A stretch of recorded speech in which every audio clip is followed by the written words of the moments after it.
साहिर एक आम सा लड़का था। कॉलेज में पढ़ता था, दोस्तों के साथ हंसता बोलता और रात को अकेला सोता था। रात के 2:03 पर इसके फोन पर एक कॉल आई। नंबर था +66600000000। अजनबी, खौफनाक और अनजान। उसने नजरअंदाज कर दिया। मगर अगली रात बिल्कुल उसी वक्त फिर वही नंबर। इस बार साहिर ने कॉल उठा ली।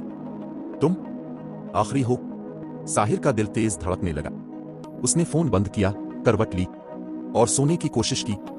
मगर सुबह जब इसने अपनी फोन गैलरी खोली तो वहां एक तस्वीर थी, वो खुद सोते हुए, लेकिन इसके पीछे एक सियासाया खड़ा था। साहिर ने फौरन नंबर ब्लॉक किया, फोन बंद किया।